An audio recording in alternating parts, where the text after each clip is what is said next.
مومن کرام السلام علیکم ورحمۃ اللہ وبرکاتہ۔ باواز بلند درود پڑھ دیجیے گا محمد و آل محمد پر۔ اللہم صلی علی محمد و آل محمد وعجل فرجہم۔ اعوذ باللہ من الشیطان الرجیم، بسم اللہ الرحمن الرحیم۔ الحمد للہ رب العالمین والصلاة والسلام علی اشرف الانبیاء والمرسلین وخاتم النبیین سیدنا و مولانا ابی القاسم محمد۔ اللہم صل علی محمد و آل محمد وعجل فرجہم وعلى اہل بیتہ الطیبین الطاہرین المعصومین المظلومین الذین اذهب اللہ عنہم الرجس وطہرہم تطہیرا۔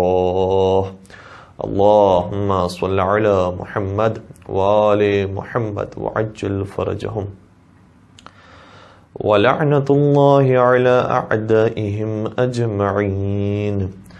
اما بعد فقد قال اللہ تبارک وتعالی فی محکم کتابہ المجید وفرقانہ الحمید۔ بسم اللہ الرحمن الرحیم۔ ووجدک عائلا فأغنا۔ درود پڑھ دیجئے محمد و آل محمد پر۔ اللہم صل علی محمد و آل محمد وعجل فرجہم۔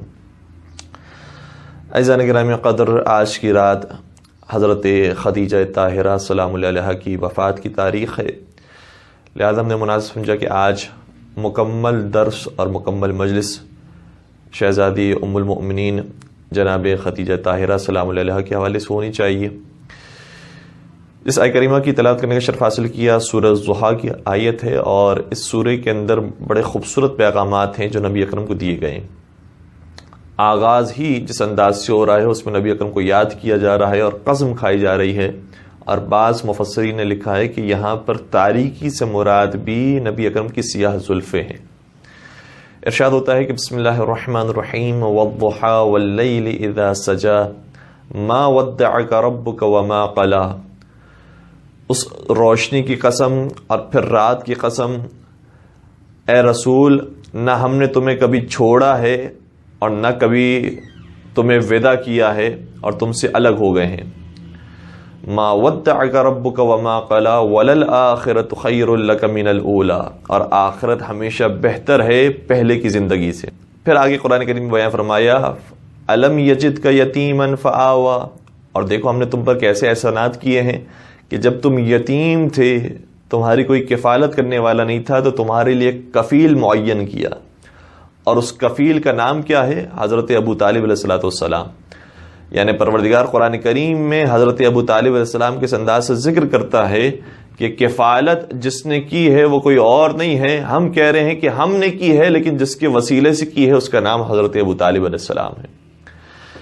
پھر آگے قرآن کریم میں بیان فرمایا الم یجدک یتیما فآوی ووجدک ضالا فہدی، اور جب آپ راستہ تلاش کرنے کے لیے پریشان ہو رہے تھے تو کیا ہم نے آپ کے لیے آسانی مہیا نہیں کی اور آپ کو صحیح راستہ نہیں بتایا؟ پھر آگے جو قرآن کریم نے آیت آئی ہے وَوَجَدَكَ عَائِلًا فَأَغْنَا، اور جب ہم نے آپ کو تنگ دست پایا اور آپ کو غریب اور نادار دیکھا تو آپ کو غنی بنا دیا، فَأَغْنَا، تو آپ کو غنی بنایا۔ تو پروردگار تو نعوذ باللہ جسم و جسمانیت کے ساتھ نہیں آیا ہے درہم و دینار دینے کے لیے، اس نے اسی دنیا میں بعض افراد کو وسیلہ بنایا ہے پیغمبر کو غنی بنانے کے لیے اور پیغمبر کو امیر و ثروت مند بنانے کے لیے، اور جس مال سے پیغمبر اکرم کو ثروت مند بنایا ہے وہ کسی اور کا مال نہیں، وہ حضرت خدیجہ طاہرہ سلام اللہ علیہا کا مال تھا۔ درود پڑھ دیجیے گا محمد و آل محمد پر۔ اللہم صل علی محمد و آل محمد وعجل فرجہم۔ تو پروردگاری کہہ رہا ہے کہ ہم نے غنی بنایا۔ پھر آگے قرآن کریم کی 3 اور آیتیں ہیں فَأَمَّا الْيَتِيمَ فَلَا تَقْهَرْ، تو اگر یتیم تمہارے پاس آئے تو اس سے سختی کے ساتھ پیش نہ آنا۔ وَأَمَّا السَّائِلَ فَلَا تَنْهَرْ، اور اگر کوئی مانگنے والا آئے تو اسے رد نہ کرنا۔ وَأَمَّا بِنِعْمَةِ رَبِّكَ فَحَدِّثْ، اور جو آپ پر پروردگار کی نعمتیں آئی ہیں اس کو کھول کر بیان کریں۔ یہ 3 آیتیں جو آخری سورہ کے اندر ہیں، ان 3 آیتوں کا بعض مفسرین نے کہا ہے کہ اس کا تعلق ہے اس سے پہلے والی 3 آیتوں کی طرف. یعنی کیا مطلب؟ جو پہلے قرآن کریم کی 3 آیتیں تھیں، الم یجدک یتیما فآویٰ، اے رسول آپ یتیم تھے تو آپ کی کفالت کی. اب آپ یتیموں کے ساتھ کیا کریں؟ فَأَمَّا الْيَتِيمَ فَلَا تَقْهَرْ، تو آپ کے پاس بھی کوئی یتیم آئے تو اسے سختی سے پیش نہ آئے. دوسرا حکم اور دوسری چیز جو قرآن کریم میں بیان کی، وَوَجَدَكَ ضَالًّا فَهَدَىٰ، اور جب آپ کو راستہ نہیں مل رہا تھا تو ہم نے آپ کو راستہ بتایا. تو اسی طریقے سے کوئی آپ سے راستے کی تلاش میں آئے، وَأَمَّا السَّائِلَ فَلَا تَنْهَرْ، کوئی آپ سے سوال کرنے والا آئے تو اسے رد نہیں کیجیے گا. اور آخری چیز وَوَجَدَكَ عَائِلًا فَأَغْنَىٰ، اور جب ہم نے آپ کو تنگ دست پایا تو آپ کو کیا غنی نہیں بنا دیا. اور اس کے مقابلے میں جو آئے تھے وَأَمَّا بِنِعْمَةِ رَبِّكَ فَحَدِّثْ، ہم نے آپ کو تنگ دست پا کر غنی بنایا تو آپ کو بھی چاہیے کہ آپ کے اوپر جو نعمتیں آئی ہیں اس کو بیان کریں. گویا جس نعمت کے ذریعے اور جس وسیلے کے ذریعے ہم نے آپ کو غنی بنایا تھا، اس نعمت کا اور اس وسیلے کا بار بار ذکر کریں. فحدث، اس کو بیان کرتے رہیں. شاید اسی لیے نبی اکرم نے کسی بھی زوجہ کا اتنا کثرت کے ساتھ ذکر نہیں کیا ہے جتنی حضرت خدیجہ طاہرہ سلام اللہ علیہا کی تعریف بیان کی ہے. اس کثرت کے ساتھ نبی اکرم انہیں یاد کیا کرتے تھے. اور پھر خود حضرت محمد مصطفیٰ صلی اللہ علیہ وآلہ وسلم کا جملہ مبارک ہے، اللہم صلی علی محمد وآل محمد وعجل فرجہم، ارشاد فرماتے ہیں کہ ما قام ولا استقام دینی الا بالسیف علی ابن ابی طالب ومال خدیجہ. میرا دین قائم نہیں ہو سکتا تھا اور یہ محکم نہیں ہو سکتا تھا مگر 2 چیزوں کے ذریعے محکم ہوا ہے، ایک علی مرتضیٰ کی ذوالفقار کے ذریعے، دوسرا خدیجہ طاہرہ کے مال کے ذریعے. یہ 2 چیزیں نہ ہوتی تو میرا دین مستحکم نہیں ہو سکتا تھا. اس قدر اہمیت ہے مال خدیجہ کی. اور مجھے کہنے دیجئے کہ وہ تلوار کہ جس کا مقابلہ کوئی نہیں کر سکتا تھا، چاہے وہ جنگ بدر ہو، جنگ احد ہو، جنگ خیبر ہو، جنگ خندق ہو، بلکہ جنگ خندق کے اندر تو باقاعدہ اس ذوالفقار کو یہ اعزاز ملا ہے کہ نبی اکرم نے شاہ فرمایا ضربۃ علی یوم الخندق افضل من عبادت الثقلین، کہ علی کی ایک ضربت خندق کے دن ثقلین کی عبادت سے افضل ہے. تو جس کی ایک ضربت کا مقابلہ ثقلین نہ کر سکیں، اس کی ساری زندگی کی ضربتوں کا کیا عالم ہوگا، اور جس کی ضربتوں کا یہ عالم ہو اس کی ساری زندگی کی عبادتوں کا کیا عالم ہوگا. کون علی کی برابری کر سکتا ہے؟ لیکن اتنا پتہ چل گیا کہ مولا کی ذوالفقار اور مولا کی تلوار کی شان یہ ہے کہ اس کی برابری جنوں انس میں سے کوئی نہیں کر سکتا. لیکن ہاں مال خدیجہ کو یہ اعزاز حاصل ہے کہ اگر کوئی چیز علی کی ذوالفقار کی برابری کر سکتی ہے تو وہ خدیجہ طاہرہ سلام علیہا کا مال ہے. درود پڑھ دیجئے محمد وآل محمد پر.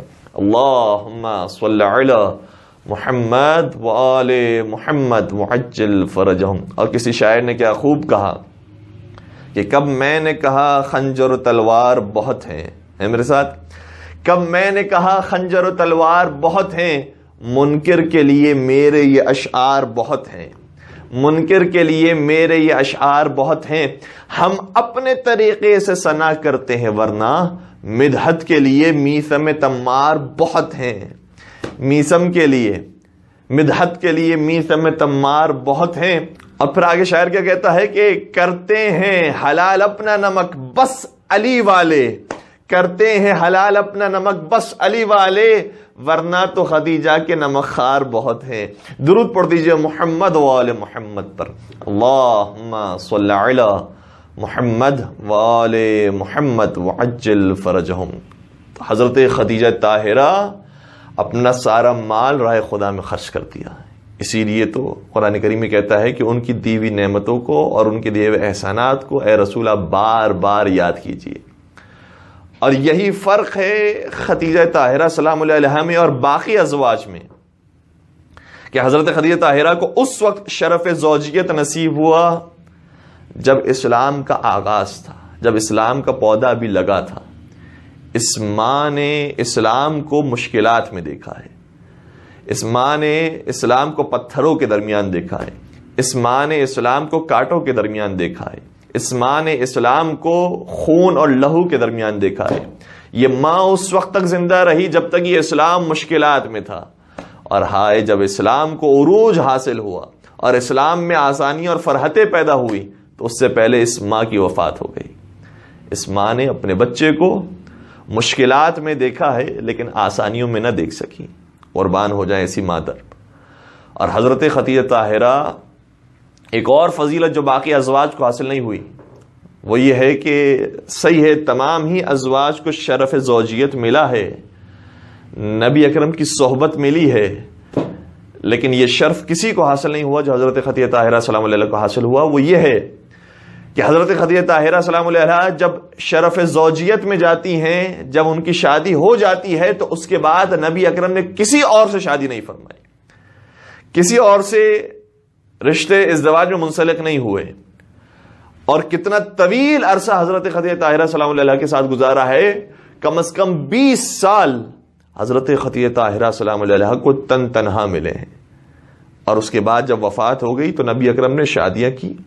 اور ایسا نہیں تھا کہ ایک کے بعد پھر دوسری طلاق ہو جاتی، پھر تیسری شادی ہوتی، پھر طلاق ہوتی، پھر چوتھی شادی ہوتی، بلکہ نبی اکرم نے دوسری شادی کی، اسی کے ساتھ تیسری شادی فرمائی، پھر چوتھی شادی فرمائی. اسی طریقے سے 9 شادیاں نبی اکرم کی ساتھ موجود تھی. اور کل نبی اکرم کی ازواج مطہرہ اور ازواج رسول 11 کی تعداد میں تھی.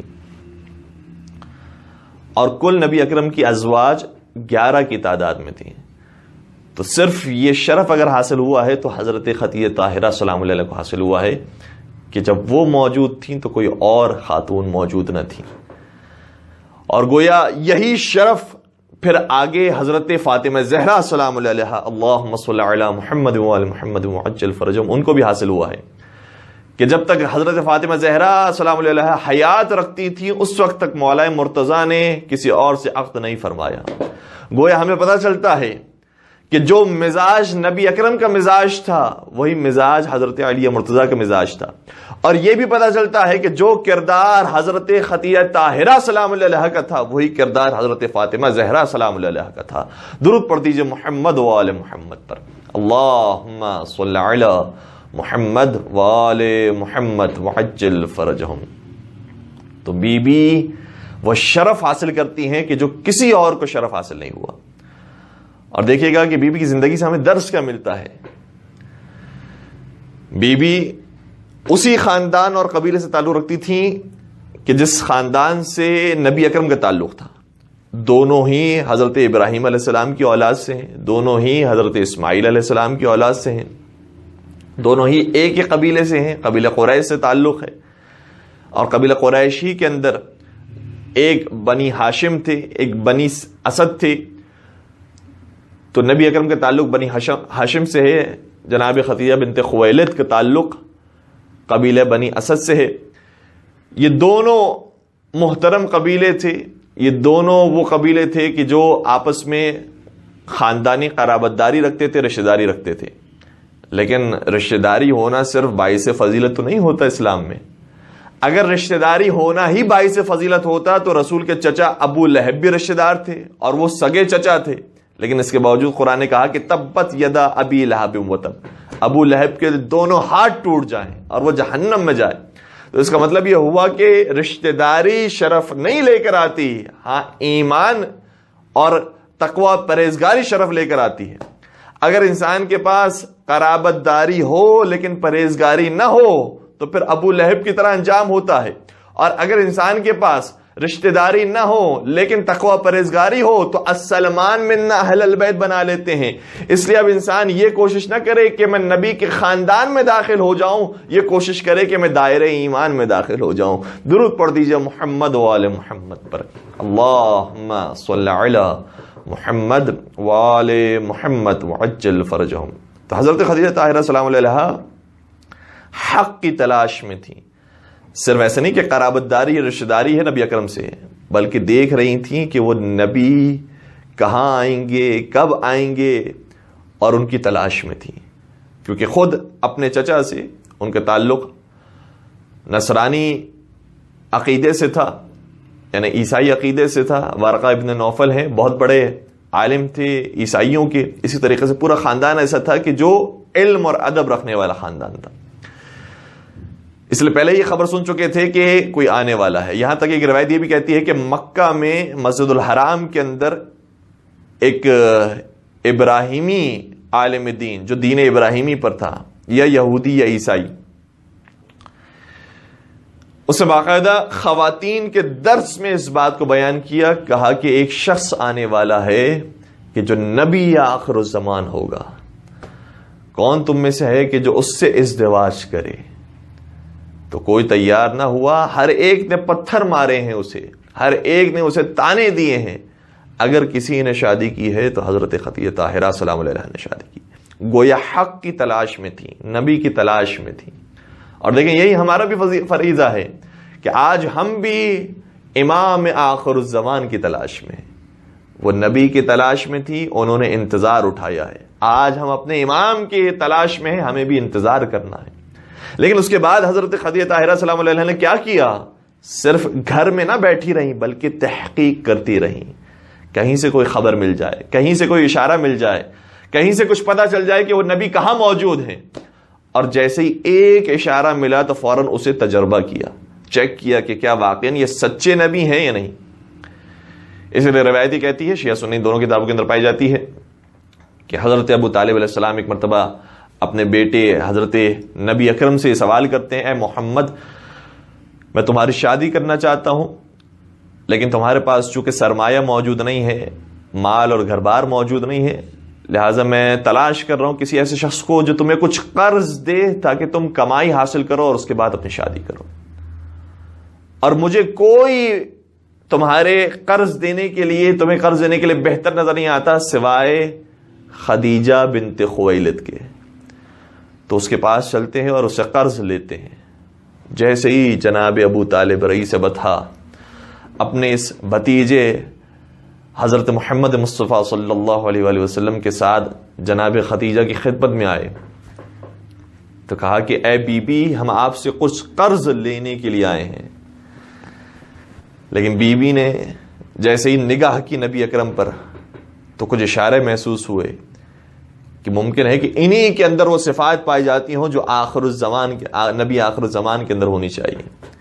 اس لیے پہلے ایک بڑے سفرے کا انتظام کیا اور بڑی خاطر تواضع کی. اور یہ تو اس خاندان کا طریقہ رہا ہے، چاہے حضرت ابراہیم علیہ السلام ہو، کبھی بھی کھانا اکیلے تناول نہیں فرماتے تھے اور بہترین کھانا اپنے مہمانوں کے لیے رکھتے تھے، بہترین کھانا اپنے سائلوں کے لیے رکھتے تھے. اور یہی کام حضرت ہاشم علیہ السلام نے بھی کیا ہے. تو یہ تو ان کے بزرگوں کی سیرت میں رہا ہے، اس لیے بہترین دسترخوان بچھایا اور حضرت ابو طالب نے بھی کھانا تناول فرمایا، نبی اکرم نے بھی کھانا تناول فرمایا. اس کے بعد جناب ابو طالب نے اپنی خواہش کا اظہار کیا اور کہا کہ مجھے کچھ قرض چاہیے. تو جناب خدیجہ نے کہا کہ ہم قرض نہیں دے رہے بلکہ خود ہمارا ایک تجارتی کاروان ابھی جانے والا ہے شام کی طرف.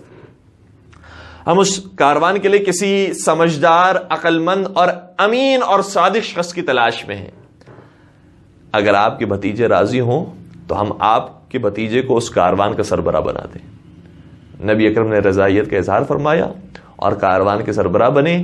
حضرت خدیجہ طاہرہ سلام علیہ نے 2 غلام اور جناب میسرہ کو نبی اکرم کے ساتھ کیا اور ہر ایک سے یہ فرما دیا کہ نبی اکرم کا حکم سارے افراد کے حکم کے اوپر غالب ہوگا. جو نبی اکرم کہیں گے سبھی کو اس کی اطاعت کرنی ہوگی.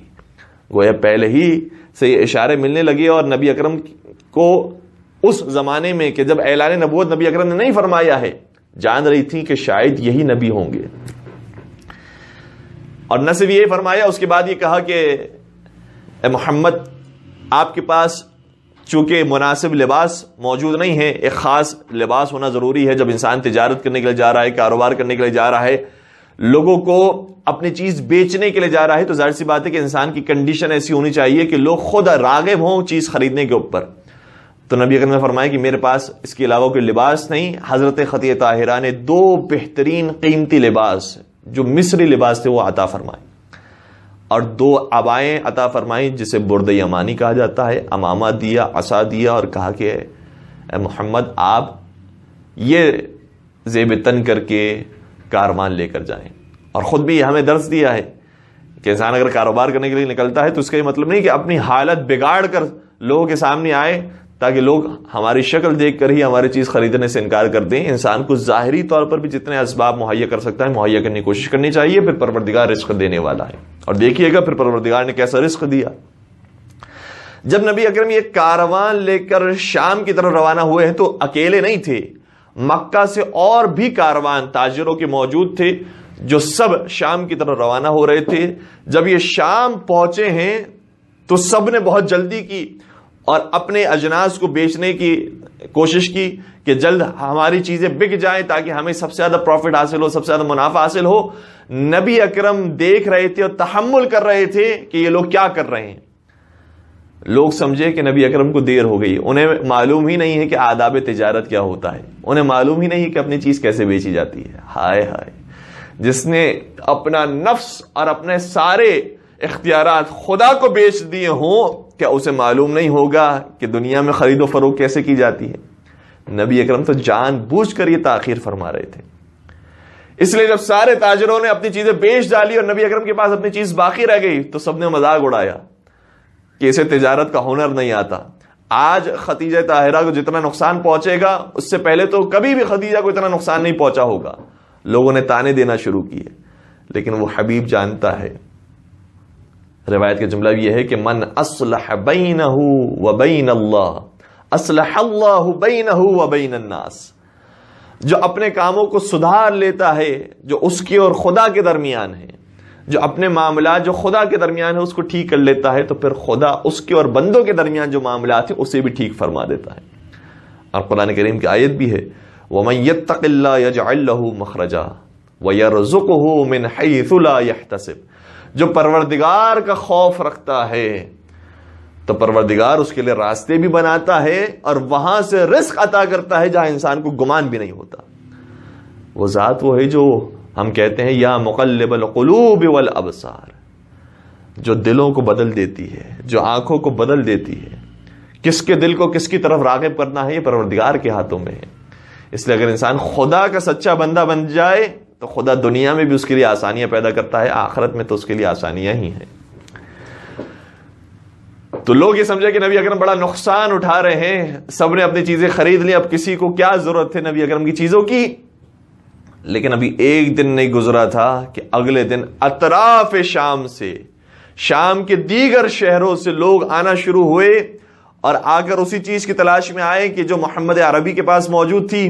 اور لوگوں سوال کیا کہ کس کے پاس موجود ہے, تو کسی کے پاس نہیں تھی سوائے محمد مصطفیٰ کے.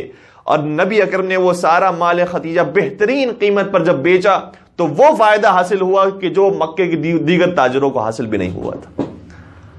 اور بڑا منافع لے کر نبی اکرم مکہ کی طرف روانہ ہوئے. حضرت خدیجہ طاہرہ جو انتظار کی کیفیت میں تھی کہ نشانیاں مجھے مل جائیں کہ کیا یہی وہ نبی ہے. جب واپسی کی گھڑیاں شروع ہوئی تو حضرت خدیجہ طاہرہ اپنے گھر سے شہر مکہ کے باہر کی حدود میں تشریف لے گئی اور دیکھ رہی تھی کہ یہ محمد مصطفیٰ کب تشریف لاتے ہیں. کیا دیکھا کہ محمد عربی خوشی خوشی کاروان کے ساتھ تشریف لا رہے ہیں. مسرت ہوئی کہ کم از کم نبی اکرم کی جان بچی ہوئی ہے. لیکن جب قریب آئے اور گفتگو ہوئی تو پتہ چلا کہ صرف نبی اکرم کی اپنی جان نہیں بچی ہوئی بلکہ مال خدیجہ بھی محفوظ ہو گیا اور مال خدیجہ کے اندر اضافہ ہو گیا.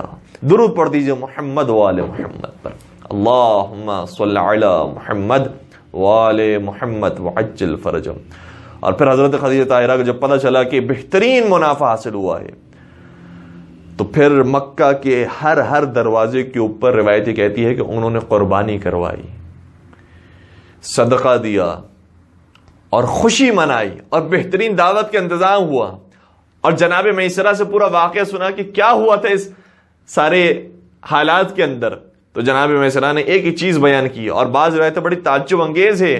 وہ کہتی ہیں کہ نبی اکرم کا ابھی اعلان رسالت نہیں ہوا تھا, لیکن جناب میسرہ کہتے ہیں کہ نبی اکرم کسی درخت کے قریب سے نہیں گزرتے تھے اور کسی پتھر کے پاس سے نہیں گزرتے تھے مگر وہاں سے آواز آتی تھی السلام علیک یا رسول اللہ, السلام علیک یا رسول اللہ, السلام علیک یا رسول اللہ. سلام ہو آپ پر اے رسول خدا, سلام ہو آپ پر اے رسول خدا, سلام ہو آپ پر اے رسول خدا. اور میں نے شخص کو دیکھا کہ بادل اس کے سر پر سایہ کر رہے تھے، اور میں نے اس شخص کو دیکھا کہ یہ جب تجارت کے لیے پہنچا ہے تو ہر ایک نے ویسا فائدہ نہیں اٹھایا، نقصان اٹھایا، لیکن اس شخص نے بہترین فائدہ حاصل کیا، اور ہم اس کے ساتھ پرسکون حالت میں دوبارہ سے اپنے شہر میں داخل ہو گئے۔ جب جناب خدیجہ طاہرہ نے یہ سارے واقعے کو سنا اور فضائل حضرت محمد مصطفیٰ سے واقف ہو گئیں، تو پھر میسرہ کو کہا کہ تمہیں اس خوشی کی خبر سنانے پر تمہیں آزاد کرتی ہوں، تمہاری زوجہ کو بھی آزاد کرتی ہوں اور تمہارے فرزندوں کو بھی آزاد کرتی ہوں۔ درود پڑھ دیجئے محمد و آل محمد پر، اللہم صلی علی محمد وآل محمد وعجل فرجہم۔ اور حضرت خدیجہ طاہرہ کو اب آثار مکمل طور پر دکھائی دینے لگے کہ یہی وہ شخص ہے کہ جو نبی آخر زمان بننے والا ہے۔ تو نبی اکرم سے پھر ازدواج کی پیشکش کی، حضرت ابو طالب سے پیش کی، اور واقعہ تفصیلی ہے، حضرت ابو طالب بھی درمیان میں تھے، حضرت جناب حمزہ بھی درمیان میں تھے، اور جناب خدیجہ طاہرہ سلام اللہ کی طرف سے ان کے چچا جناب ورقہ ابن نوفل ساتھ تھے۔ اور بعض روایتیں کہتی ہیں کہ اس زمانے میں بھی جناب خدیجہ کے والد بزرگوار بھی حیات تھے، تو چنانچہ باہمی ہم آہنگی کے ساتھ یہ رشتہ اپنے اختتام کو پہنچا، اور رشتہ کا آغاز ہوا۔ جب رشتے ازدواج کا آغاز ہوا تو ابو جہل کھڑا ہوا، ایک روایت کے مطابق ابو جہل کھڑا ہوا اور کہنے لگا کہ محمد تمہارے پاس تو دینے کے لیے کچھ نہیں ہے، تم نے ہماری ناک کٹوا دی، کہ کیا مرد بھی کبھی بغیر مہر کے آتے ہیں اور عورت کبھی مرد کا مہر اپنے اوپر رکھتی ہے؟ تم نے ہماری ناک کٹوا دی۔ اس وقت جناب ابو طالب علیہ السلام تھے جو کھڑے ہوئے اور کہا کہ اے ابو جہل تو اپنی جگہ بیٹھ جا، اگر مرد تیرے جیسے ہوں تو تو زیادہ مہر بھی دے تو عورتیں تجھ سے شادی کرنا نہیں چاہتی، اور اگر مرد محمد عربی جیسا ہو تو بغیر مہر کے بھی عورتیں تیار ہو جاتی ہیں کہ ان سے شادی کر لی جائے۔ اللہ اکبر۔ ایسے موقع پر بھی جناب ابو طالب نے نبی اکرم کی حفاظت فرمائی۔ اور جب اس رشتے کا آغاز ہوا تو ابتدا میں بڑے تانے دیے گئے ہیں حضرت خدیجہ طاہرہ سلام اللہ علیہ کو، کہ ایک بظاہر غریب آدمی سے، ایک فقیر اور نادار آدمی سے، کیونکہ لوگوں کی آنکھیں ظاہری طور پر دیکھ رہی ہوتی ہیں۔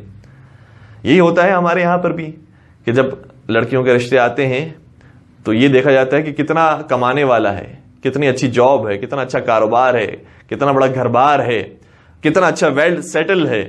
اور اگر اسے کہا جائے کہ یہ بہت شریف ہے، یہ متقی پرہیزگار ہے، یہ 5 وقت کا نمازی ہے، یہ نامحرموں کو نہیں دیکھتا ہے، یہ خوف خدا رکھنے والا ہے، تو کہتے ہیں کہ صحیح ہے، ایسا شخص احترام کے قابل تو ہے، لیکن ہم اپنی بیٹی تو نہیں دے سکتے۔ اور اگر اس کے مقابلے پر کوئی شرابی، بے نمازی، جواری اور نعوذ باللہ کتنے ہی گناہوں کے اندر ملوث شخص، لیکن چونکہ اس کا کاروبار اچھا ہے، لیکن چونکہ وہ پیسہ کمانے والا ہے، وہ اس کا رشتہ آ جائے تو فوراً سے اپنی بیٹی دینے کے لیے تیار ہو جاتے ہیں۔ اور جب کہا جاتا ہے کہ بھائی اسے بیٹی دے رہے ہو، ذرا سوچ سمجھ کر دو، خدا نہ خاصہ تمہاری بیٹی کو تکلیف نہ پہنچائے اور خدا نہ خاصہ یہ دین سے منحرف نہ کر دے، تو کہتے ہیں کہ انشاءاللہ پروردگار اسے ایمان کی دولت بھی عطا فرمائے گا، انشاءاللہ اسے دین کے راستے پر بھی لگا دے گا۔ تو وہ انشاءاللہ جو ایسے شخص کے بارے میں کہتے ہیں کہ انشاءاللہ ایمان کی دولت اسے عطا فرما دے گا خدا، تو کیا خدا اس متقی پرہیزگار انسان کو مال و دولت بھی عطا نہیں کر سکتا؟ یہ کیوں نہیں کہتے ہیں کہ جو متقی پرہیزگار آدمی آیا ہے انشاءاللہ پروردگار بھی اسے کاروبار دے گا، بہترین اسے رزق دے گا؟ وہ خدا اس کے ہاتھ میں صرف ایمان کی دولت تو نہیں ہے، اس کے پاس تو دنیا جہاں کے خزانے بھی موجود ہیں، اس کے پاس تو دنیا جہاں کے رزق بھی موجود ہے۔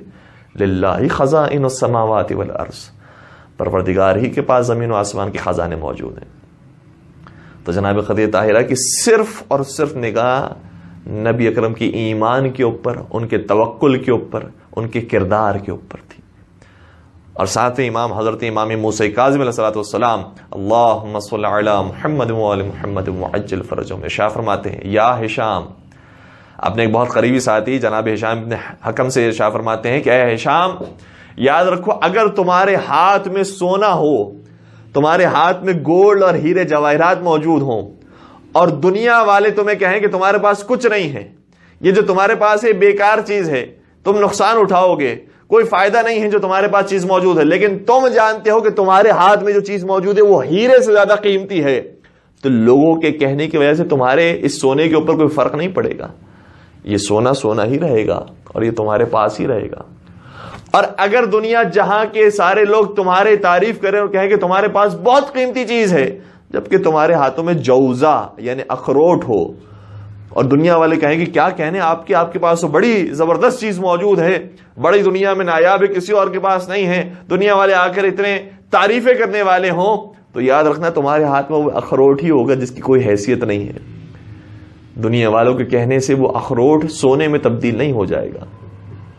تو اگر انسان کے پاس نبی اکرم کی ذات گرامی موجود ہو، اسلام کا دامن اس نے تھاما ہوا ہو، ایمان اس کے پاس موجود ہو، تو چاہے دنیا یہ کہے کہ تم نے نقصان کا سودا کیا ہے، تم نے جلد بازی کا سودا کیا ہے، تم نے جوش جوانی دکھائی ہے، اور ہزار طرح کے تانے دیں، لیکن انسان جانتا ہو کہ اس کے پاس جو چیز موجود ہے وہ بہت قیمتی ہے، تو لوگوں کے تانوں کی پرواہ نہیں کرتا. حضرت خدیجہ طاہرہ نے بھی کسی کی پرواہ نہیں کی.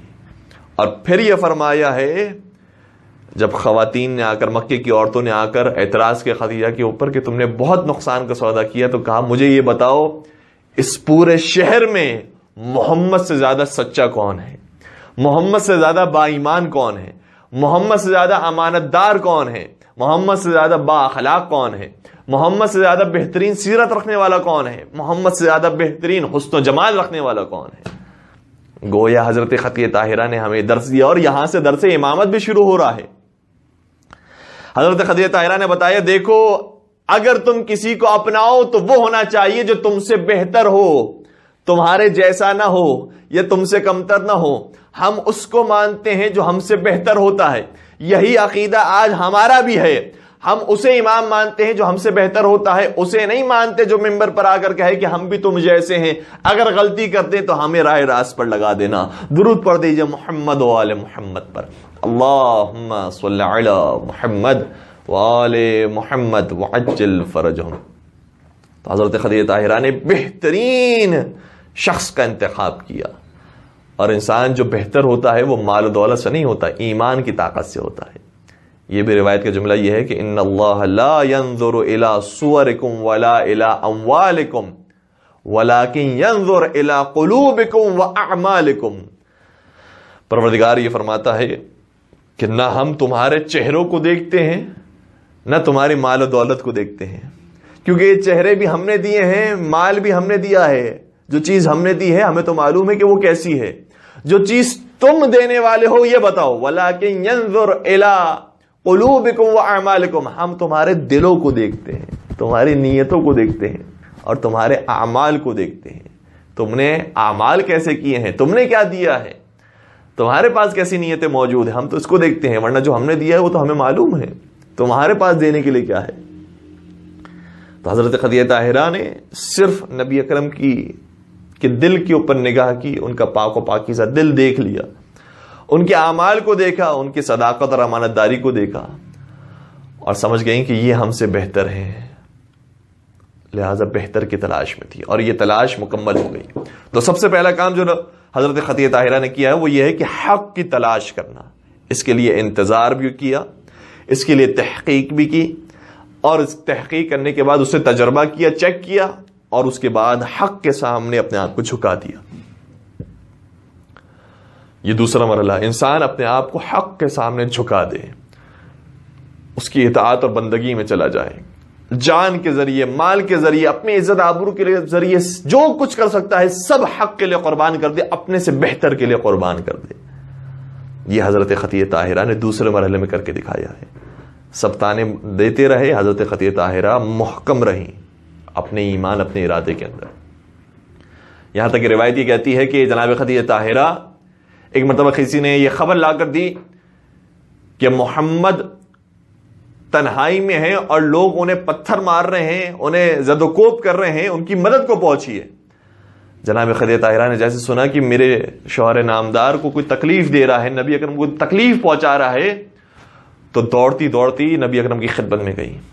اور کیا دیکھا کہ ایک طرف علی مرتضی نبی خدا کو بچانے کے لیے آئے ہیں، دوسری طرف خدیجہ طاہرہ نبی خدا کو بچانے کے لیے آئی. اگر کسی نے نبی اکرم کو بچایا ہے اور دین اسلام کو بچایا ہے تو یہی دو شخصیات تو ہیں، یا خدیجہ طاہرہ ہیں جنہوں نے بچایا ہے، یا علی مرتضی ہیں جنہوں نے بچایا ہے. یا مجھے یہ کہنے دیجئے کہ نہ صرف خدیجہ طاہرہ اور علی مرتضی نے بچایا ہے بلکہ ان کی اولاد نے بھی دین اسلام کو بچایا ہے. حضرت علی مرتضیٰ کی اولاد نے بھی دین اسلام کو بچایا ہے. درود پڑھ دیجئے محمد و آل محمد پر. اللہم صلی علی محمد و آل محمد وعجل فرجهم. اور جب دیکھا نبی اکرم کو تو لوگ انہیں زد و کوب کر رہے تھے.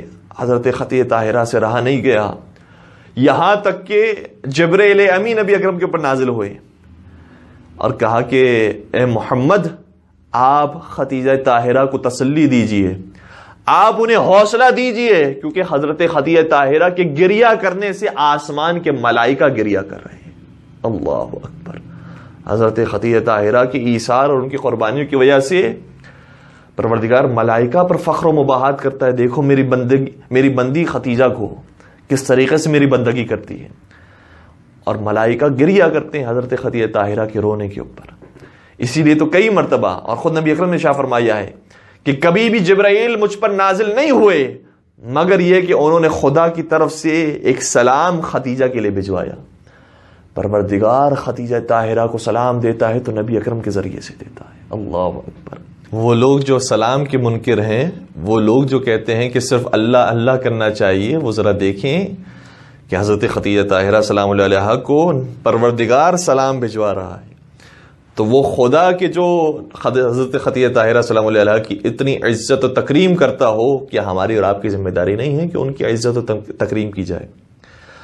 اور پھر حضرت خدیجہ طاہرہ کو یہ بشارت بھی ہوئی ہے کہ پروردگار نے نبی اکرم کے صدقے میں یہ فرمایا کہ اے نبی، اپنی زوجہ خدیجہ سے کہہ دو کہ ہم نے ان کے لیے جنت میں ایک محل بنا کر رکھا ہے جہاں پر کوئی پریشانی نہیں ہوگی، جہاں کوئی مشکل نہیں ہوگی.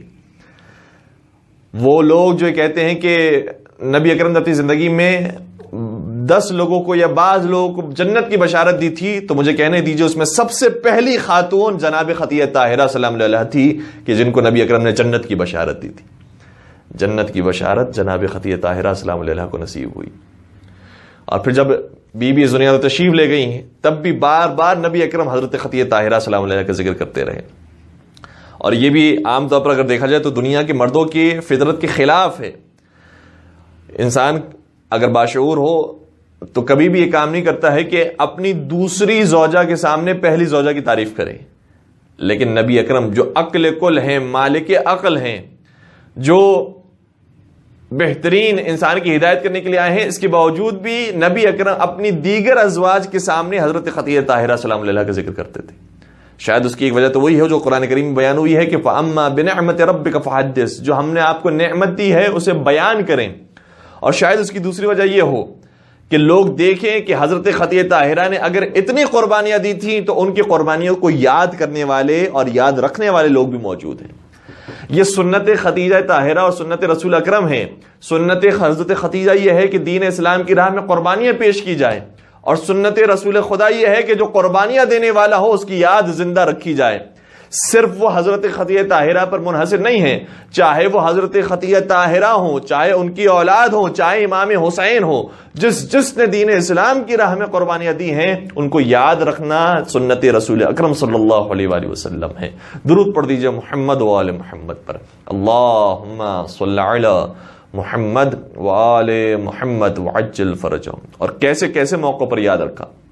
کتنی ہی مرتبہ جناب عائشہ نے اس روایت کو بیان کیا ہے کہ اگر ہم نبی اکرم کی محبت کو حاصل کرنا چاہتی تھیں تو جناب خدیجہ طاہرہ کا ذکر کرتی تھی. جناب نبی اکرم کبھی بھی گھر سے باہر نہیں جاتے تھے مگر یہ کہ حضرت خدیجہ طاہرہ سلام اللہ علیہا کا ذکر کرتے کرتے جاتے تھے. اور کتنی ہی مرتبہ ہم نے کہا کہ یا رسول اللہ، یہ میں روایت کے جملے جو آپ کے بیان کرنا ہوں، ورنہ میری یہ جسارت نہیں ہے، کہ جناب عائشہ کہتی ہیں کہ وہ ایک بوڑھی عورت تھی، عجوزہ کہا جاتا ہے بوڑھی عورت کو. کہا وہ بوڑھی عورت تھی، اس کا آپ اتنا ذکر کرتے ہیں. یعنی گویا یہ کہ آپ کے پاس جوان خواتین موجود ہیں، آپ اس بوڑھی عورت کو یاد کرتے ہیں. تو اس وقت بھی جناب خدیجہ طاہرہ کی اس طریقے سے فضائل کو نبی اکرم نے بیان کیا کہ تم لوگوں کے کمال کو جوانی اور بڑھاپے میں دیکھتے ہو، تم لوگوں کے کمال کو حسن و جمال کے اندر تلاش کرتے ہو، لوگوں کے کمال کو مال و دولت کے اندر تلاش کرتے ہو. دیکھو خدیجہ طاہرہ کے اندر کمال یہ تھا کہ جب دنیا میری تکذیب کر رہی تھی تو بی نے آ کر میری تصدیق کی ہے. جب دنیا انکار کر رہی تھی میرا تو اس بی بی نے میرا اقرار کیا ہے، جب دنیا میری مخالفت کر رہی تھی تو اس بی بی نے میری حمایت کی ہے، جب دنیا نے میرا سوشل بائیکاٹ کر دیا، میرا فائنینشیل بائیکاٹ کر دیا، اس وقت اس نے اپنے مال کے ذریعے میری مدد کی ہے۔ اور پھر پروردگار نے کسی اور کے ذریعے مجھے اولاد نہیں دی اور میری نسل کو آگے نہیں بڑھایا، صرف حضرت خدیجہ طاہرہ سلام اللہ علیہ وہ ہیں کہ جن کو اس شان سے اولاد دی کہ ارشاد ہوا کہ انا اعطیناک الکوثر، اے حبیب ہم نے آپ کو کوثر عطا کر دیا، یعنی اولاد کثیر عطا کر دی، خیر کثیر عطا کر دی۔ مال کثیر کے بدلے جو جناب خدیجہ نے دیا تھا، ہم نے ان کو خیر کثیر عطا کیا، اولاد کثیر عطا کیا۔ تو جس نبی کو کوثر ملا ہو، خیر کثیر ملا ہو، تو جس کے صدقے میں ملا ہو، کیا اس کا ذکر وہ نبی نہ کرے، اس بی بی کو یاد نہ کرے؟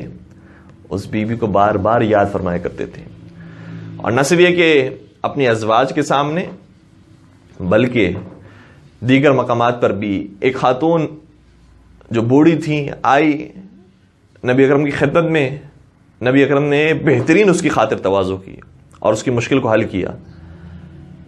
گھر کی ازواج نے سوال کیا کہ یا رسول اللہ یہ کون سی خاتون تھی؟ کہا یہ وہ عورت تھی جو خدیجہ کے پاس آیا کرتی تھی اور جناب خدیجہ کی مدد کیا کرتی تھی، تو میں نے اسی رسم کو باقی رکھا ہے کہ آج اگر خدیجہ موجود نہیں ہیں تو میں تو کم از کم اس کو مال دے کر اسے خدیجہ کی یاد دلا سکتا ہوں کہ ابھی بھی کوئی خدیجہ کی طرح مال دینے والا موجود ہے۔ اور پھر آگے شاہ فرماتے ہیں کہ ان حسن العہد من الایمان، کہ وعدہ وفائی کرنا اور لوگوں کے توقعات پر پورا اترنا یہ بھی ایمان کی نشانیوں میں سے ہے۔ اور پھر اسی طریقے سے جناب خدیجہ کی سہیلیاں کئی مرتبہ دیکھتی ہیں کہ نبی اکرم انہیں جب بھی جانور ذبح کرتے ہیں تو گوشت بھجواتے ہیں، گوشتون کی قربانی کی جاتی ہے تو انہیں یاد رکھا جاتا ہے، انہیں گوشت بھجوایا جاتا ہے۔ کیوں دوسروں کو نہیں دیا جاتا؟ اس لیے کیونکہ یہ خدیجہ طاہرہ کی سہیلیاں ہیں، یہ ان کی دوست ہیں۔ گویا مجھے کہنے دیجئے کہ نہ صرف یہ کہ نبی اکرم حضرت خدیجہ طاہرہ سے محبت کرنے والے تھے، بلکہ جو جناب خدیجہ طاہرہ سے محبت کرنے والا تھا، نبی اکرم اس سے بھی محبت کرنے والے تھے۔ درود پڑھ دیجئے محمد و آل محمد پر، اللہم صل علی محمد و آل محمد وعجل فرجہم۔ اور پھر ایک مرتبہ جناب خدیجہ طاہرہ سلام اللہ علیہ کی ہمشیرہ، ان کی خواہر گرامی تشریف لاتی ہیں، تو ان کی بھی بہترین خاطر تواضع نبی اکرم نے فرمائی، اور اس موقع پر جناب خدیجہ طاہرہ کے فضائل کو بھی یاد فرمایا۔ میں آپ کی خدمت میں روایت کے کچھ جملے پیش کروں کہ جب ان کی ہمشیرہ آتی ہیں تو باقاعدہ نبی اکرم کی زبان سے جملے نکلے ہیں کہ کانت من احسن النساء جمالا واکملہن عقلا واتمہن رأیا واکثرہن عفتا وحیاء ومروتا ومالا۔ صرف ایسا نہیں ہے کہ حضرت خدیجہ طاہرہ سلام اللہ علیہ نے اپنے مال کے ذریعے نبی اکرم کی نصرت اور مدد فرمائی، بلکہ فرماتے ہیں کہ جناب خدیجہ طاہرہ عورتوں میں سے سب سے زیادہ حسن و جمال رکھنے والی تھیں۔ بعض لوگ یہ اعتراض کرتے ہیں کہ صرف ان کے مال کو دیکھ کر حضرت نبی اکرم نے ان سے شادی فرمائی، تو مال نہیں ہے، یہ ساری کوالٹیز دیکھی ہیں اس کے بعد نبی اکرم نے شادی فرمائی ہے۔ اور یہ بھی اگر انسان دیکھتا ہے کسی خاتون کے اندر، اور پھر ظاہر سی بات ہے کہ جب ازدواجی زندگی آگے بڑھتی ہے تو پھر پتہ چلتا ہے کہ اور حقیقتیں کیا ہیں۔ پہلے تو ہو سکتا ہے کہ بہت زیادہ بینک بیلنس بھی ہو، بڑی بڑی باتیں ہوں، لیکن جب شادی ہو جائے تو پتہ چلے کہ یہ تو کنگال آدمی نکلا اور کچھ بھی نہیں ہے اس کے پاس۔ لیکن حضرت خدیجہ طاہرہ نے جو ساری زندگی گزاری ہے اس رشتے کے اندر رہنے کے بعد، اس کا خلاصہ نبی اکرم نے ان چند جملوں کے اندر بیان فرمایا۔ کہا وہ حسن جمال میں بے مثال تھی، پھر فرمایا وہ اکملہن عقلا، اور عقل و شعور کے اعتبار سے کامل ترین تھی۔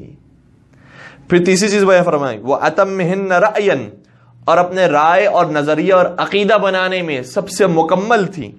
وَأَكْثَرِهِنَّ عِفَّةً وَحَيَاءً وَمُرُوَّةً وَمَالًا، اور سب سے زیادہ باعفت تھیں، باحیا تھیں، بامروت تھیں اور صاحب مال تھیں۔ تو صرف مال ہونا جناب خدیجہ طاہرہ کے لیے اعجاز کا باعث نہیں تھا، بلکہ ان کی عظمت اس چیز کے اندر بھی ہے کہ وہ باعفت تھیں، با اخلاق تھیں، بامروت تھیں اور حسن و جمال کی ملکہ تھیں۔ پھر جناب خدیجہ طاہرہ سلام اللہ علیہ کو اس طریقے سے زندگی بھر نبی اکرم یاد فرماتے رہے، اور یہ بھی ہمیں پتہ چلتا ہے کہ یاد خدیجہ طاہرہ منانا، مجلس جناب خدیجہ طاہرہ سلام اللہ علیہا رکھنا اور ان کی یاد کو بار بار زندہ اور تازہ رکھنا، یہ کوئی بدعت نہیں ہے بلکہ سنت رسول اکرم ہے. اس سنت پر عمل کیا جائے. بالخصوص وہ جو سنت کے ماننے والے ہونے چاہیے کہ اس سنت پر عمل کریں کہ جو نبی اکرم ساری زندگی رکھا کرتے تھے. بس ایک روایت آپ کے سامنے بیان کروں اور مصائب کے چند جملے پیش کروں. روایت کا جملہ یہ ہے کہ حضرت خدیجہ طاہرہ سلام اللہ علیہا کے چونکہ اور بھی فرزند تھے، جناب قاسم ہیں، جناب عبداللہ ہیں، بعض روایت کے مطابق دیگر اور نام بھی موجود ہیں. تو جب جناب قاسم یا جناب عبداللہ ان کی وفات ہوئی تو جناب خدیجہ طاہرہ بہت بے چین ہو گئی، بہت غمزدہ ہو گئی.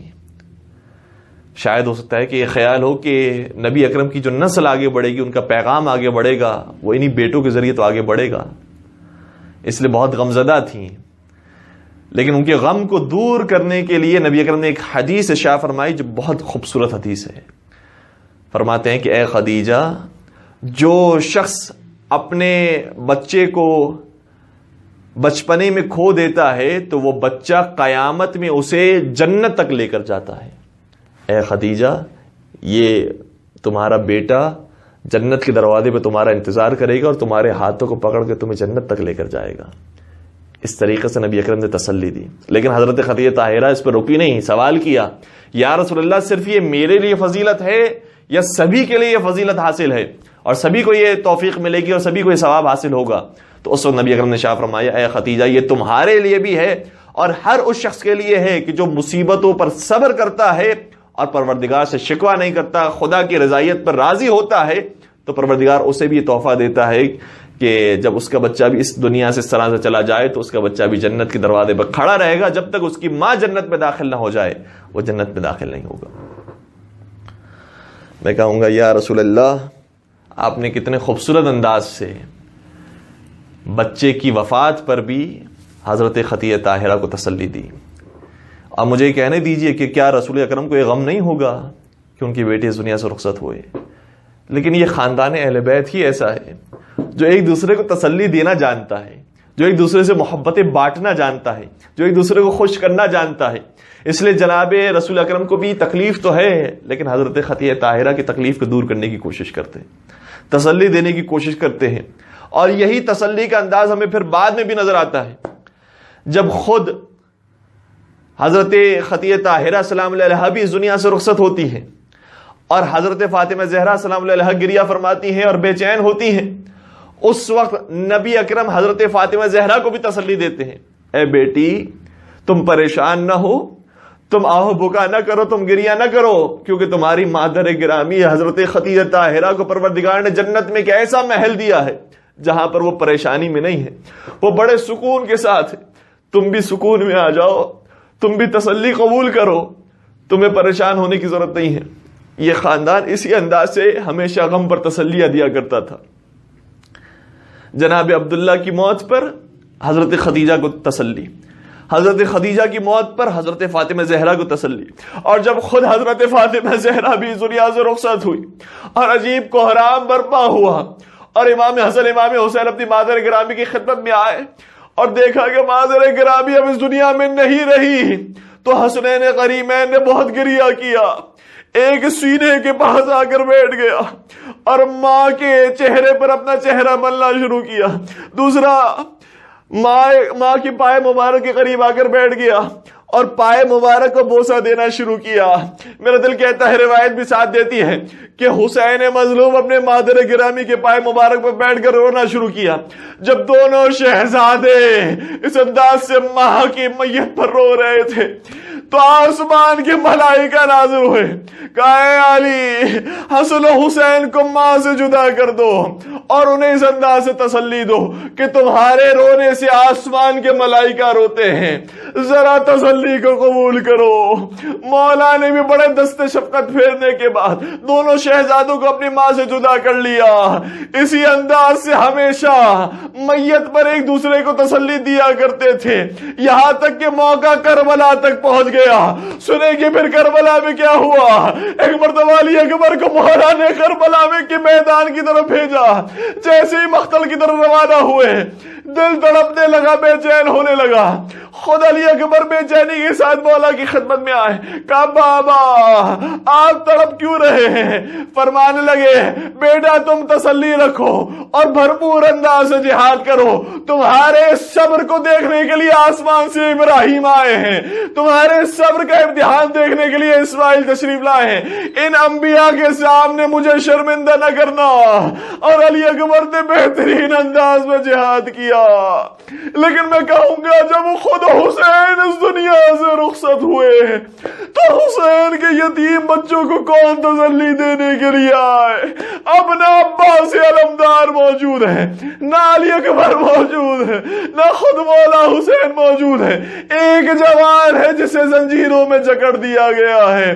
ہاں پھر تسلیاں ملی تو سکینہ کو کیسے ملی؟ شمر کے تماچے لگے، شہزادیوں کو تسلیاں ملی تو کیسے ملی؟ ہاں نو کے نیزہ سے ان کی چادروں کو چھینا گیا، تازیانوں پر تازیانے لگے اور اہل حرم پکارتے رہے واہ محمدہ واہ نبیہ واہ علیہ واہ فاطمہ۔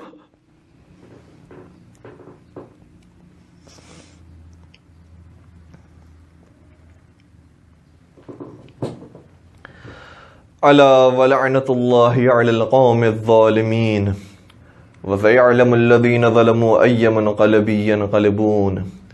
پالنے والے ہمارے اس خلیل سے توسل کو اپنی بارگاہ میں قبول فرما۔ پروردگارہ اس مجلس کا ثواب حضرت خدیجہ طاہرہ سلام اللہ علیہا کے روح کو ایصال فرما۔ حضرت خدیجہ طاہرہ سلام اللہ علیہا کی طرح زندگی گزارنے کی ہم سب کو توفیق عطا فرما، ان کی محبت کے ساتھ ہمیں زندگی گزارنے کی توفیق عطا فرما۔